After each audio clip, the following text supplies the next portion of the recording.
Hello everyone, welcome to fix guideline. I am speaking Rajesh Swami. और इस session के अंदर अध्ययन करेंगे प्रमुख कृषि क्रांतियाँ। तो इस सेशन के अंदर जो क्रांतियाँ हैं बहुत इंपॉर्टेंट है, हर किसी एग्जाम में अक्सर इस टाइप से क्वेश्चन पूछे ही जाते हैं। तो मोस्टली इस जो सेशन के अंदर पढ़ेंगे कौन सी क्रांति किसी से संबंध है और कौन सी क्रांति के यानी जनक माने जाते हैं। और सबसे पहले अपन बात कर लेते हैं कि क्रांतियों की आवश्यकता क्यों पड़ी। तो इसका रीज़न ये था कि कृषि क्रांतियों की आवश्यकता इसलिए पड़ी कि अधिक उपज देने वाली किस्मों को यहाँ पे तैयार किया जाना, या कृषि मशीनरियों को बेहतर तरीके से बढ़ावा देने वाली मशीनों को तैयार करना, या फिर सिंचाई के जो साधन है वो अवेलेबल करवाना, या फिर रासायनिक जो फर्टिलाइजर कहते हैं या उर्वरक कहते हैं उनकी नई किस्म तैयार करना, या कीटनाशकों का उपयोग करना, या ऊंट आनुवंशिकी वाले बीजों को तैयार करना। तो इस प्रकार की तमाम जो चीज़ें हैं, कहने का अर्थ है कि भी अपन सबसे बेहतर तरीके की उत्तम किस्म के बीज तैयार कर यानी अपन ज़्यादा उपज लेना, ये इनका प्रमुख कारण कह सकते हैं या फिर इनकी प्रमुख विशेषता मानी जा सकती हैं। सबसे पहले बात कर लेते हैं अपन हरित क्रांति। ये किस से संबंधित है? ये खाद्यान्न उत्पादन से संबंधित है। और ये खाद्यान्न मोस्टली दो यानी गेहूं और चावल प्रमुख मानी जाती हैं। इसके साथ और कौन सी फसल है? तो ज्वार है, बाजरा और मक्का है। अब बात कर लेते हैं हरित क्रांति के जनक कौन है। तो फादर ऑफ ग्रीन रिवोल्यूशन कौन है? तो नॉर्मन बोरलॉग है, जिन्होंने 1960 के अंदर जो मेक्सिको देश है यहाँ से उन्होंने प्रारंभ किया था। अब आपसे पूछ ले, एक प्रश्न पूछ ले कि हरित जो क्रांति का जो नाम किसने दिया था। तो ये आपको पूछे तो विलियम गॉड ने। किसने दिया था? तो विलियम गॉड। ठीक है ना। तो ये आप प्रश्न एडिशनल आप अपने नोटबुक पर यानी ऐड कर लेना। आगे नेक्स्ट बात कर लेते हैं। तो नॉर्मन जो बोरलॉग हैं उन्होंने इन्हीं के क्षेत्र में उसने बहुत उत्कृष्ट कार्य किया। तो 1970 में उसे नोबेल पुरस्कार, जो दुनिया का सबसे बड़ा पुरस्कार होता है, वो शांति की फील्ड में उसे नवाजा गया। और इसके बाद में भारत की अगर बात कर लेते हैं तो हरित क्रांति के जनक कौन है? तो MS स्वामीनाथन है। और उन्होंने भारत में जो 1967 पंजाब राज्य से लाल बहादुर शास्त्री उस टाइम हमारे तत्काल PM होते हैं, इनके नेतृत्व में यानी हरित क्रांति की शुरुआत हो गई थी। तो आपसे पूछे कि भारत की हरित क्रांति के जनक कौन है? तो स्वामीनाथन है। और भारत की हरित क्रांति की शुरुआत कौन से राज्य से हुई? तो पंजाब राज्य से। ठीक है ना। तो ये आपको याद करना है।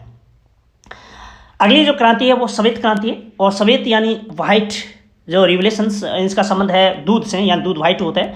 तो इनके जो जनक माने जाते हैं भारत के अंदर डॉक्टर वर्गीज कुरियन को माने जाते हैं, जो गुजरात 1970 के अंदर ऑपरेशन फ्लड के नाम से उन्होंने ये जो क्रांति की शुरुआत की थी। और इसका जो दूध का जो ब्रांड का नाम रखा गया था वो है अमूल ब्रांड।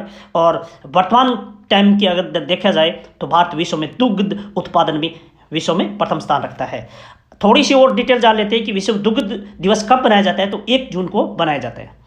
नेक्स्ट अपन बात करते हैं पीली क्रांति। तो पीली क्रांति का मतलब होता है तिलहन उत्पादन, यानी इनके जो आपने देखे होंगे उसके पुष्प जो ज़्यादातर पीले होंगे, तो इसलिए इसे अपन क्या कह देंगे? तिलहन उत्पादन को पीली क्रांति कह देंगे, क्योंकि पीले कलर का होता है। ठीक है।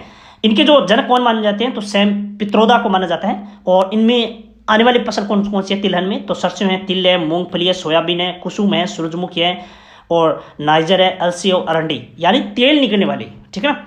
और भारत में इसके जनक कौन माने जाते हैं? येलो जो रिवोल्यूशन के, तो ये पूर्व प्रधानमंत्री हमारे राजीव गांधी को माने जाते हैं। नेक्स्ट बात कर लेते हैं भूरी क्रांति। जो भूरी क्रांति का संबंध किससे है? उर्वरक यानी उत्पादन यानी फर्टिलाइजर या कह सकते हैं खाद से संबंध है।